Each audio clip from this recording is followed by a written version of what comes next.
Marzo de 2011. Japón sufre un fortísimo terremoto que provoca un enorme tsunami. ¡Corre! Una de las naciones más avanzadas del mundo se tambalea al borde del colapso. Este es un relato minuto a minuto de los acontecimientos, con vídeos de los testigos. Sí, nos vamos. Y entrevistas exclusivas a los supervivientes. No sabía que estaba a punto de grabar los momentos finales de una ciudad entera. Científicos de prestigio mundial analizarán la megafísica. Es uno de los 5 mayores temblores de la historia de la Tierra. Era un monstruo planetario. Revelaremos el auténtico sonido del terremoto. Y exploraremos amenazas futuras. ¿Qué zona de terremotos será la siguiente?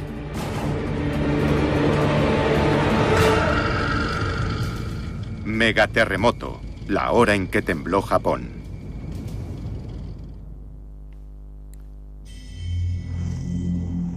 Una de las regiones más volátiles de nuestro planeta es el Anillo de Fuego del Pacífico. Una fractura continua en la corteza terrestre que recorre el Océano Pacífico. A las 3 menos cuarto de la tarde del 11 de marzo, a 130 kilómetros de Japón, una sección de esta falla está a punto de romperse. –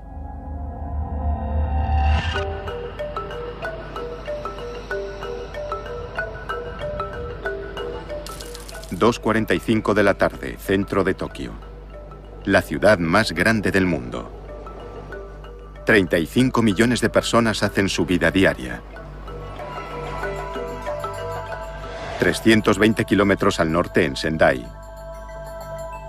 La profesora norteamericana Paula Luzzi acaba de terminar el almuerzo. Mis compañeros y yo estábamos en la sala de profesores. Eran cerca de las 3 y estábamos preparando las clases. En el cercano instituto de Osato, el ex profesor Wesley Julian filma una ceremonia de graduación. Estaba emocionado y encantado de reunirme con los alumnos y los profesores. Fue una ceremonia preciosa y después nos fuimos a comer a la sala de profesores. Unos kilómetros al sur de Sendai, Katsuyoshi Hayasaka se prepara para ir de compras. Es algo que hacemos prácticamente todos los días. Y mi nieto me llamó aquella misma mañana y me preguntó: abuelo, quería pedirte un favor. ¿Tú podrías llevarme de compras contigo?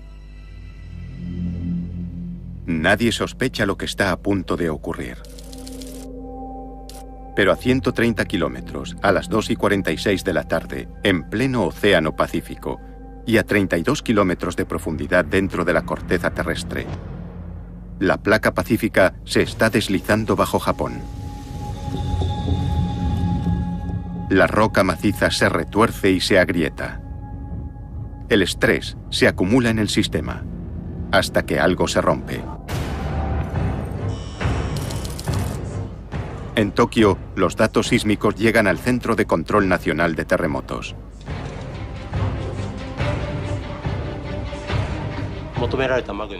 La cifra que mostraba el monitor era demasiado alta, así que pensé que tenía que estar mal. Era probable que las lecturas que mostraba hubieran sido calibradas de manera errónea. Otros científicos registran un sonido submarino, el de las placas tectónicas chocando entre sí.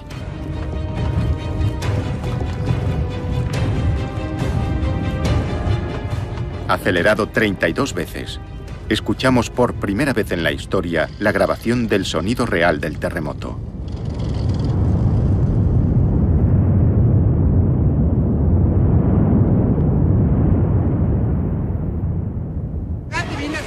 Los habitantes de Sendai están entre los primeros en sentir los temblores.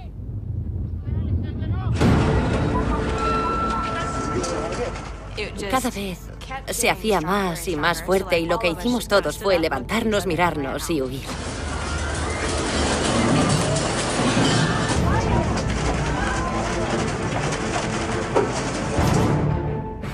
A los 30 segundos del terremoto, cogí la cámara, la puse en modo vídeo y le di a grabar, porque sabía que sería uno grande. ¡Qué pasada! Me parece que este es grande. ¡Qué pasada! Y no podía hacer nada, no podía correr.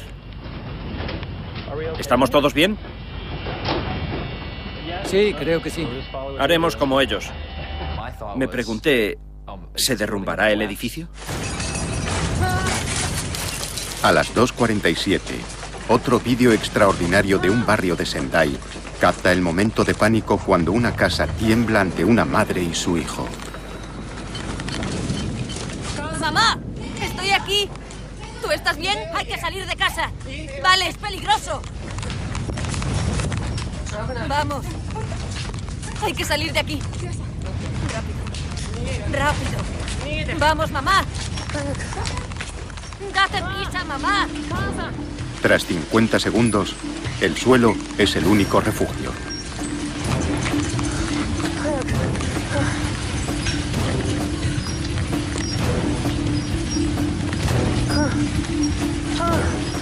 ¿Es en la costa de Miyagi? Seguramente. Esto es horrible. Espero que la abuela esté bien. Comunica. Puede que el terremoto haya destrozado la antena. El temblor continúa durante 5 minutos. Todas las cosas de la casa caían a nuestro alrededor. Hubo uno grande y paró, pero después vino otro y siguió. Y cuando terminó, vino otro.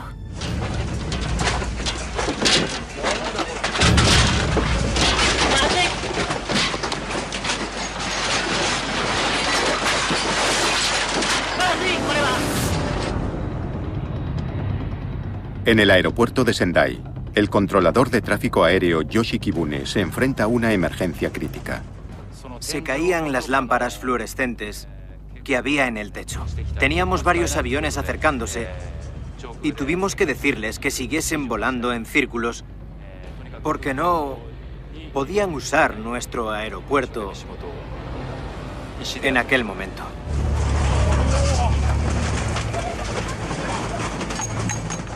Parecía que no se acabaría nunca.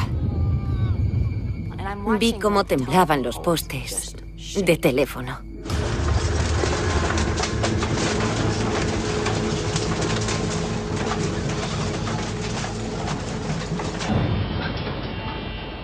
Esto no es una broma. Lo que más miedo da de un terremoto es que te sientes impotente. La Tierra ha decidido moverse y tú tienes que moverte con ella. A las 2:49 de la tarde, incluso en Tokio, a 370 kilómetros del epicentro, los temblores son lo bastante fuertes como para coger totalmente desprevenida a la sismóloga Satoko Oki. Mi despacho está en el edificio de aislamiento, así que no debería moverse. Pero yo no podía ni ponerme de pie. Fue el terremoto más intenso y más largo que he experimentado. Al otro lado de la ciudad, un hombre de negocios, Ayumu Dokisomo, es testigo de un espectáculo extraordinario. Cuando miré al edificio, me sorprendió que estuviese oscilando. Me sorprendió tanto que me dije, tengo que grabarlo.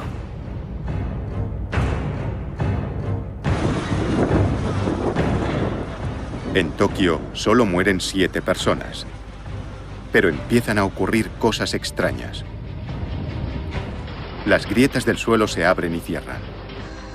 Y en un proceso denominado licuefacción, las sacudidas sísmicas provocan que brote agua de la tierra.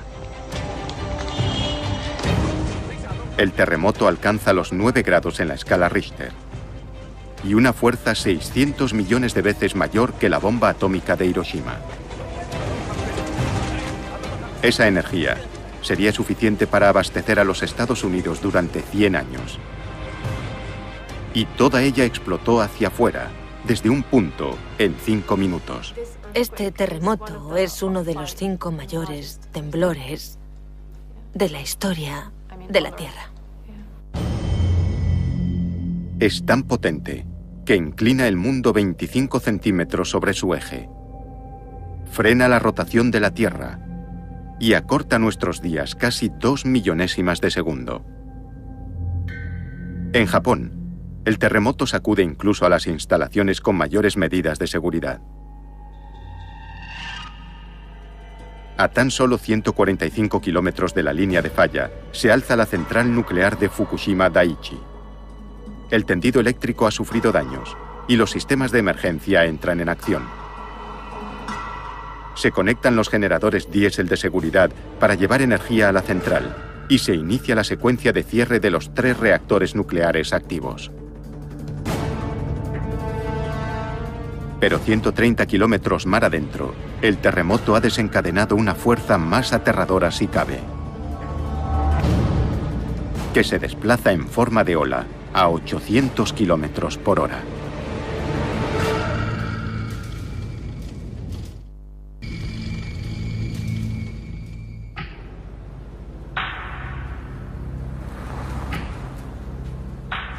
Japón se tambalea a causa del mayor terremoto que ha sufrido en 1000 años.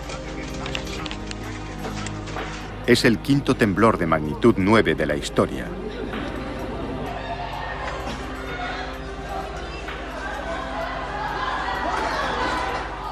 Pero hay algo que asusta más si cabe a los japoneses. Un tsunami. Y esto es exactamente lo que el terremoto ha provocado. Cuando la Tierra se fracturó, 400 kilómetros del fondo del océano se levantaron más de 3 metros. Esto desplazó 100.000 millones de metros cúbicos de agua del océano, que generaron una ola que inicialmente se desplaza a 800 kilómetros por hora. Al principio, se propaga casi a la velocidad de un avión. 2:48 de la tarde.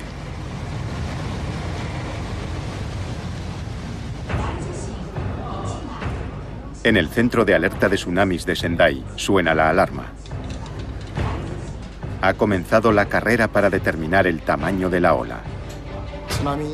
Debido al tsunami y al terremoto en sí, la mayoría de las estaciones de control resultaron dañadas. La situación era del todo irreal. Mientras los sistemas de control de Japón se ven abrumados, científicos de todo el mundo realizan un seguimiento del avance de la ola. Recibí una llamada sobre la 1:20 de la madrugada de un compañero de California. Me dijo, enciende la televisión. Se ha desatado un infierno en Japón. El terremoto había ocurrido unos 35 minutos antes. Pude ver la cobertura inmediata de los tsunamis que se acercaban. Era un monstruo planetario. A 5 kilómetros de la costa, los guardacostas filman las primeras imágenes sobrecogedoras del tsunami.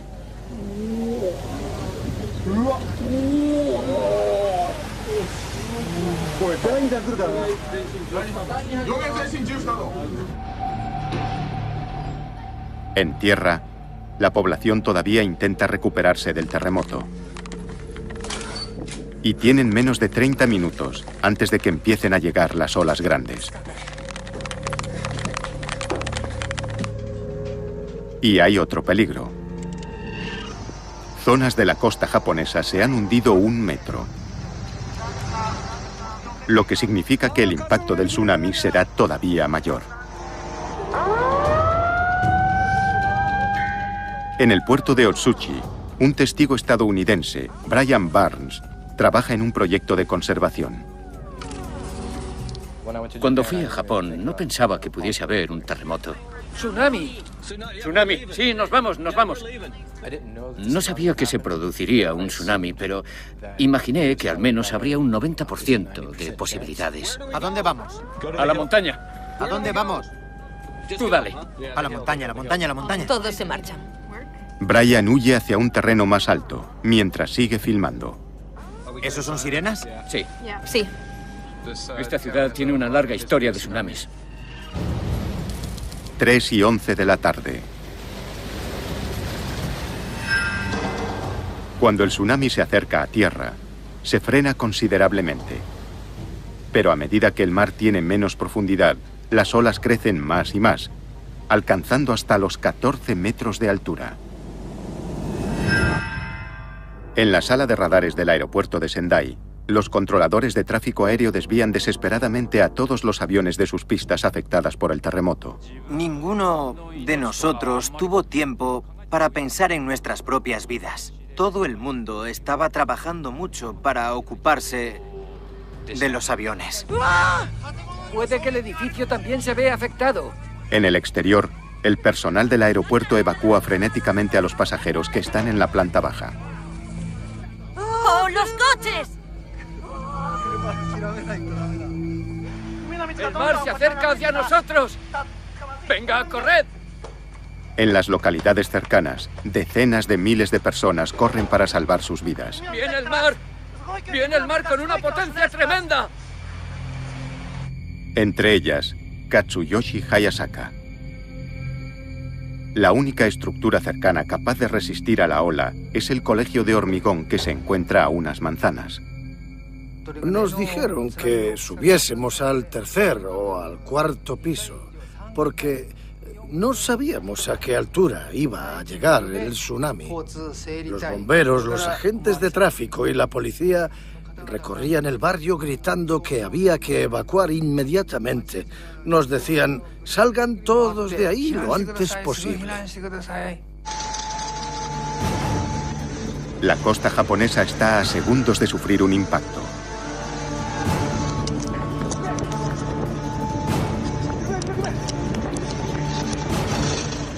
¡Suban al camión! Está llegando un tsunami enorme en 2 o 3 olas. A las 3:15 de la tarde del 11 de marzo de 2011, el tsunami se acerca a la costa este de Japón. El tsunami ya ha superado las defensas del puerto. ¡Corran, corran! ¡Que todos corran hacia una zona más alta! ¡Que todos corran hacia una zona más alta! ¡Vamos, rápido! ¿Cuánto tardará en llegar el tsunami? Está cerca, llegará en unos momentos. Se lo están tomando bastante en serio. Un testigo estadounidense, Brian Barnes, dispone de segundos para escapar, pero se pierde. Por favor, que alguien me ayude. ¿A dónde quieres ir? A la colina. Tenemos que cruzar ese puente, supongo. ¿A la colina? ¿Y si el puente se cae? Gira a la izquierda. Esperemos que no. Íbamos conduciendo por la ciudad y oíamos las sirenas. Me pareció que era el momento de documentar lo que estaba pasando. No fui consciente de que iba a grabar los momentos finales de una ciudad entera. Cuando el reloj marca las 3:20 de la tarde, las olas más grandes empiezan a romper sobre la costa.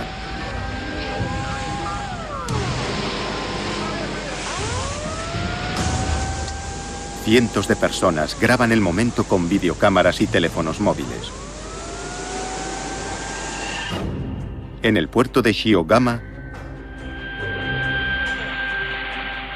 el mar entra en erupción. ¡Corred!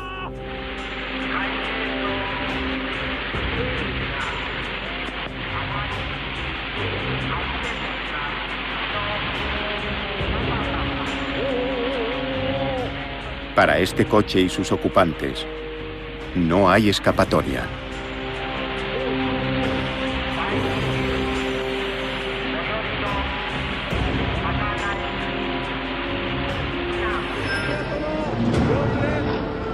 A 130 kilómetros al norte, en Kamaishi, millones de metros cúbicos de agua entran en calles de apenas 10 metros de ancho. Los estrechos canales aumentan la velocidad de la corriente. Yo no oía más que el tsunami medía 10 metros y sabía que impactaría en algunas ciudades.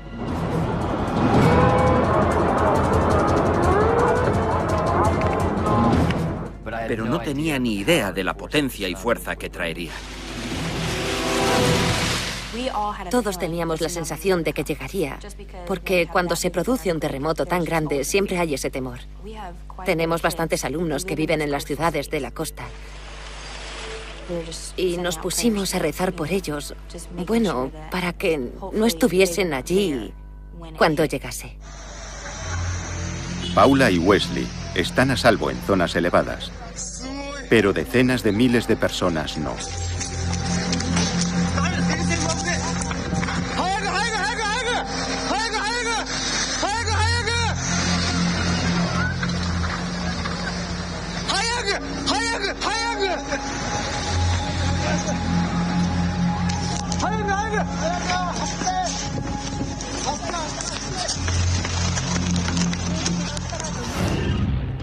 En Kesennuma, un testigo graba en vídeo cómo una ciudad se convierte en un mar en 4 minutos.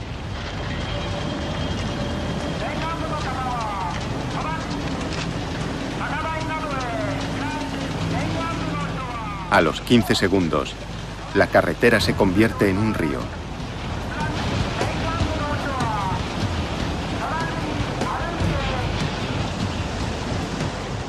Al minuto 20 segundos, un almacén que pesa miles de toneladas es arrastrado como si fuese una muñeca de trapo.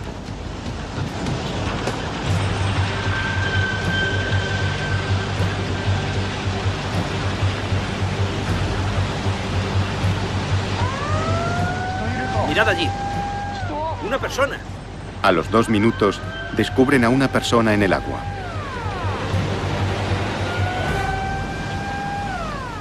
Es una inundación de proporciones bíblicas.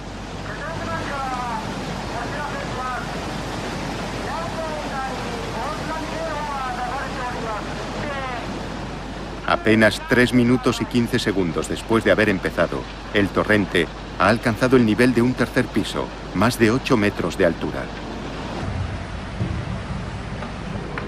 Más al norte, Brian Barnes está atrapado en una colina. Fue como si se desatase un infierno. El agua llegó hasta un árbol que estaba justo debajo de mí y este empezó a hacer ruidos. ¡Ahí va! Envolvió completamente a un árbol de 12 metros en segundos. En aquel momento solo pensé que cuándo pararía.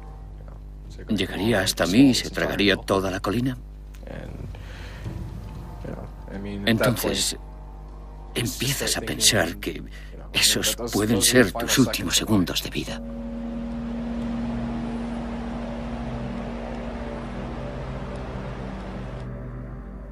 A las 3:55 de la tarde, el tsunami llega a Arahama. Katsuyoshi Hayasaka se sube al tejado de este colegio justo a tiempo. Alguien acababa de gritar. Es el tsunami. Y una enorme ola vino hacia nosotros con un ruido atronador. Y veíamos las nubes de polvo de los muros que se habían desplomado. Hubo un ruido ensordecedor y el aire estaba lleno de escombros. A las 3:57, las olas llegan al aeropuerto de Sendai, 1,5 kilómetros tierra adentro.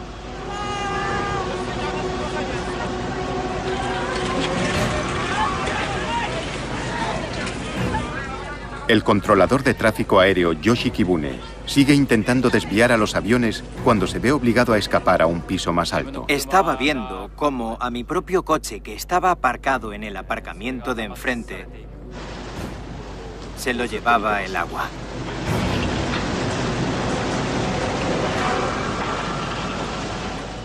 Todavía había gente en la calle que no sabía lo del tsunami. Y otras personas les gritaban para que corriesen. Y en medio de la confusión vi gente que intentaba escapar.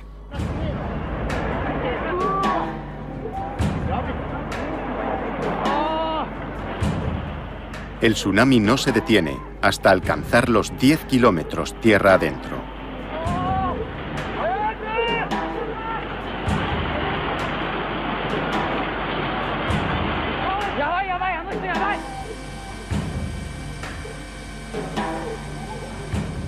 Japón ha sufrido 2 golpes letales. Primero, un terremoto y después un tsunami. Pero está a punto de desencadenarse un tercer desastre, porque la nación se enfrenta a una posible fusión nuclear.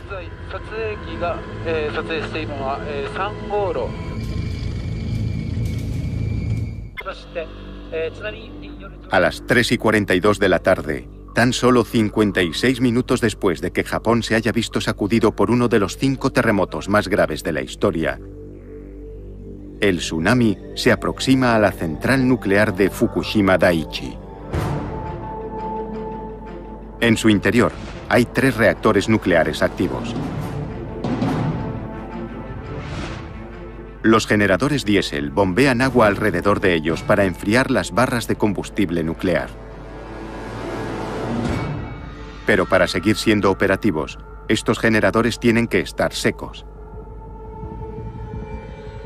En Tokio, un hombre observa cómo se desarrolla el desastre con una alarma cada vez mayor. El ingeniero nuclear Mitsuhiko Tanaka ayudó a diseñar la central de Fukushima. En cuanto encendí la televisión, me enteré de que había sido en la costa de Fukushima. Ahí estaba el epicentro. Y entonces llegó la alerta de tsunami. Inmediatamente pensé que ocurriría algo terrible. La central está protegida por diques de 5,7 metros de altura. Pero no son rival para una ola de 14 metros.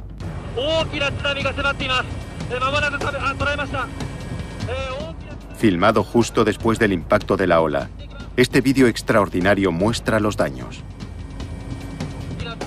Inundados por la ola, los generadores diésel han quedado inservibles.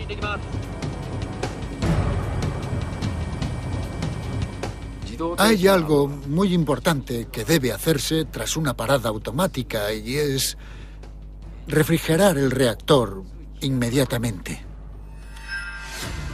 Ahora, solo queda un sistema de refrigeración de seguridad. Bombas que funcionan con baterías, pero solo disponen de una carga de 8 horas. Y el reloj corre. Mientras Fukushima está al borde de una fusión nuclear, a lo largo de la costa este de Japón, la gente lucha por su vida.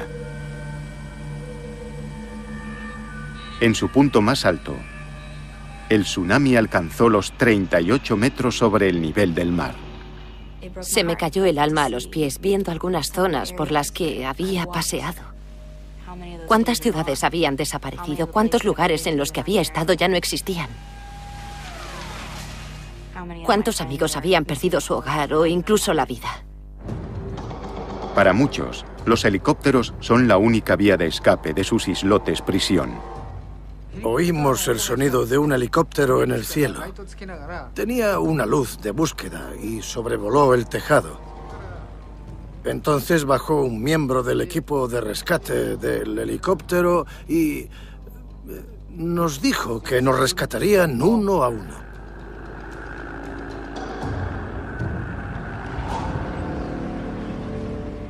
Brian Barnes regresa a Otsuchi para descubrir un escenario de devastación total.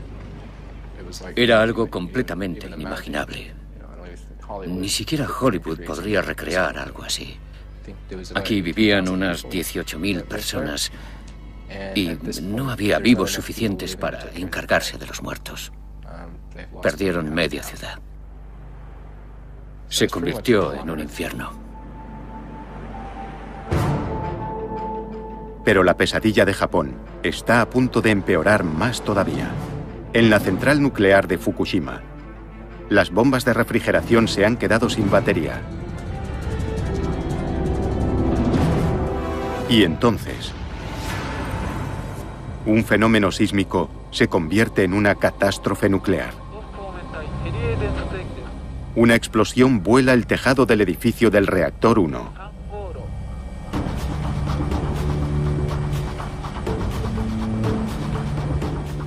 Dos días después, otra explosión afecta al edificio del reactor 3.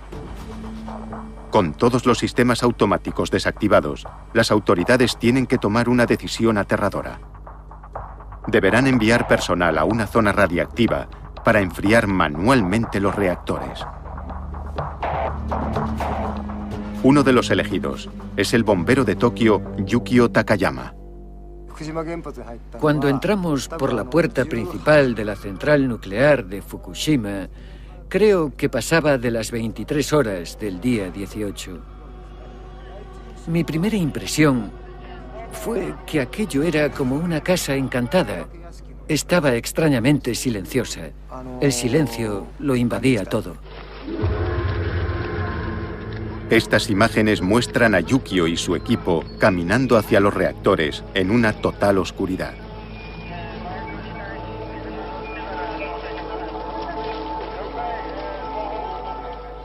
No se olía nada peligroso, no se veía nada en absoluto. Lo único que teníamos ante nosotros era una central nuclear que se había desplomado. El reactor número 3, justo ante nosotros, y que estaba echando humo. Pero sentíamos un miedo extraño. Dentro de la central, Yukio y otras 300 personas trabajan en equipos de 50, bombeando agua de mar a los reactores. Arriesgan sus vidas para evitar una catástrofe incluso mayor. Yo estaba aterrorizado. No sé mucho sobre radiación, pero creo que estar expuesto a grandes cantidades significa una muerte segura. Así que el miedo es algo natural, pero para contrarrestar ese miedo estaba el sentido del deber que todos teníamos.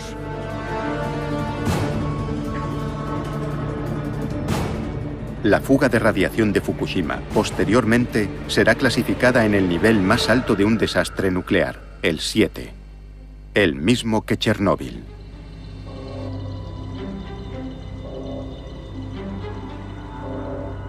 Se trata del mayor desastre al que se haya enfrentado Japón desde la Segunda Guerra Mundial.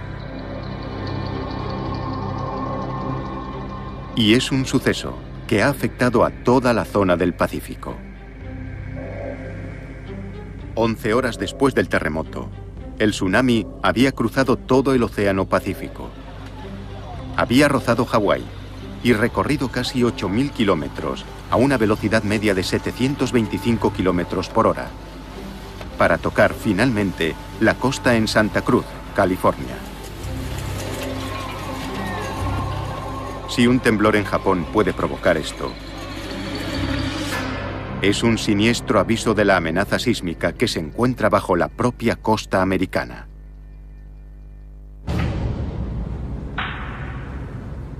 Cuando empieza a conocerse la verdadera pesadilla del terremoto y el tsunami de Japón, los sismólogos empiezan a trabajar en las implicaciones de este desastre para el resto del mundo. Ha sido una época extraordinaria de grandes terremotos. Hubo una sacudida de magnitud 6,1 justo bajo la ciudad de Christchurch, en Nueva Zelanda. Fue un suceso devastador que mató a más de 180 personas. Tuvimos un terremoto en Chile de magnitud 8,8 el año pasado y ahora, este año, uno de magnitud 9 en Japón. En poco más de un año, 3 puntos del anillo de fuego del Pacífico han explotado. Un posible cuarto punto de la secuencia es la costa oeste de los Estados Unidos. En la mente de todos está la misma pregunta. Una de las cuestiones que intentamos comprender cuando se produce un terremoto como este en un lugar tan alejado como Japón es qué implicaciones tiene para nosotros en los Estados Unidos. Más de 25 millones de personas viven en la costa pacífica de Norteamérica. Desde México en el sur hasta Alaska en el norte, toda la región es sísmicamente activa. Una de las zonas de mayor peligro está en California, donde el anillo de fuego se introduce tierra adentro, siguiendo la falla de San Andrés. El profesor Tim Jordan ha simulado el efecto de un terremoto importante en esta zona. Esto representa a la falla de San Andrés, en el centro de California, y lo que van a ver aquí es una simulación de un terremoto de magnitud 8 que se abre paso por la parte norte de San Andrés y se desplaza a 9.600 kilómetros por hora. Los Ángeles es un enorme cuenco de gelatina que tiembla. Por supuesto, no es el tipo de terremoto que queremos vivir. Pero más al norte, el continente americano se enfrenta a un peligro mayor si cabe. Como mucha gente sabe ahora, hay una falla muy similar a la que se rompió en Japón, en la costa noroeste de Oregón, Washington, norte de California y Columbia Británica. Acechando a tan solo 80 kilómetros de la costa, hay una zona sísmica activa conocida como la línea de falla de Cascadia. Sobre ella, la corteza oceánica se sumerge bajo la Norteamérica continental. Y aquí la roca también está sometida a una enorme presión. Si alcanza su punto de ruptura, el noroeste del Pacífico podría enfrentarse a una catástrofe similar. Un terremoto aterrador que desencadenaría un enorme tsunami que alcanzaría la costa oeste del continente en solo 25 minutos. En un suceso así, que se produce tan cerca de la costa, da muy poco tiempo para avisar a la gente que vive cerca del mar. Las ciudades de Vancouver y Seattle están justo en la línea de fuego. Siempre le decimos a la gente que si sienten un terremoto fuerte cerca del océano, que vayan a una zona más alta, porque no hay tiempo para que el sistema de alerta entre en acción. Hay que hacer una autoevacuación. Los países próximos al Anillo de Fuego deben aprender del desastre de Japón y construir defensas marinas más fuertes y aprender a predecir terremotos. No sabemos cuándo podremos avisar y decir, la semana que viene, váyase de la ciudad, que habrá un gran terremoto. Estamos trabajando en ese problema, pero los terremotos son muy difíciles de predecir. Y en ningún lugar es mayor este problema que en Tokio, donde centenares de réplicas sacuden a una nación ya temblorosa. Me sorprendieron un poco los terremotos que se produjeron después del Grande. Supongo que en ese aspecto no estaba preparado, porque desde el momento en el que ocurrió aquel viernes hasta cuando yo me marché, que fue el martes de la semana siguiente, ocurrieron constantemente. Yo diría que cada hora. Tom Jordan ha analizado las réplicas. Repasemos la secuencia de terremotos que ocurrieron durante esta semana. Ese punto verde es un temblor que ocurrió 50 horas antes del principal. Vemos el principal en rojo y todas las réplicas que ocurrieron durante la semana siguiente.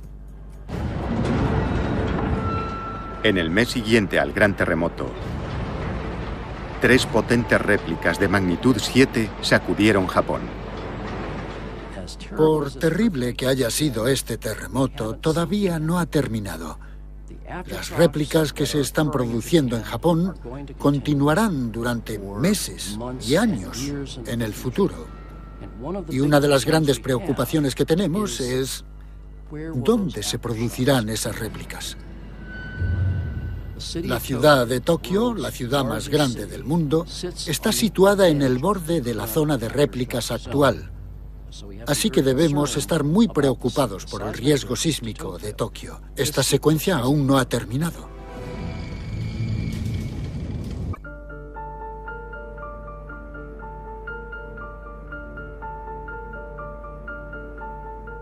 Mientras los científicos expertos en terremotos continúan analizando lo ocurrido en Japón, el coste humano real apenas está empezando a salir a la superficie. No hay palabras en el diccionario para describir la cantidad de daños catastróficos que este tsunami causó en el norte de Japón. Ha sido un mega desastre. Han perdido completamente la infraestructura. Han perdido a decenas de miles de ciudadanos. Si estás en el gobierno, ¿cómo empiezas siquiera a hablar de recuperarse de algo así? Es alucinante. Paula Luzzi se ha quedado en Japón para ayudar en la recuperación. Montamos una organización, colocamos un enorme mapa en la pared y nos dijimos, estos son los lugares a los que tenemos que ir a ver qué necesitan. Así que durante la última semana y media es lo que hemos estado haciendo. A primera hora de la mañana recibimos camiones cargados del sur y camiones cargados del norte. Los seleccionamos y enviamos su carga en camiones del Mason. De vuelta en los Estados Unidos, Wesley Julian todavía está intentando asimilar lo que ha contemplado. Cuando veo estas imágenes, siempre vuelvo al mismo momento, que fue en el que más miedo he pasado en toda mi vida.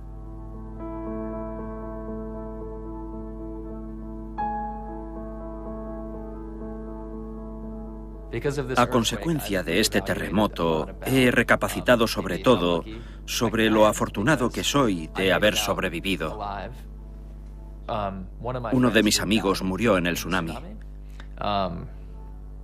He pensado en la última vez que me despedí de él, y fue una despedida casual. Así que ahora las despedidas son importantes. Sí, yo diría que mucho. Sí. Lo siento.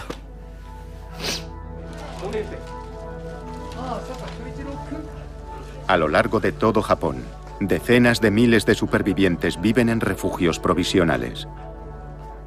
Tengo 70 años.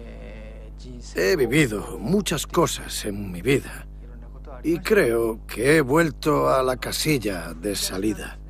Necesitamos empezar de cero, una vez más.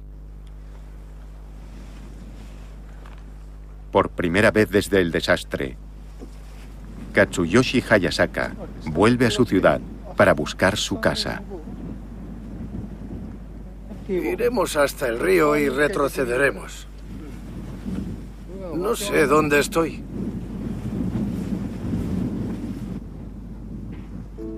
El único elemento que queda en el paisaje es el edificio que le salvó la vida.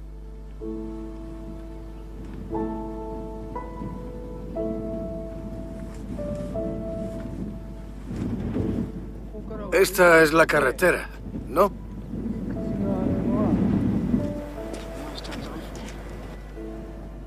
Sí, esta es mi casa. Esta es mi casa. Aquí está mi hogar. Mi casa. Sí. Esta es mi casa.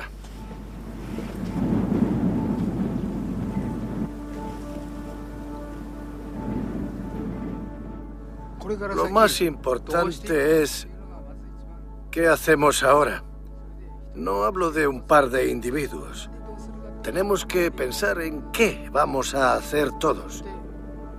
Cómo buscar dónde refugiarnos del viento y de la lluvia. Eso es lo más importante.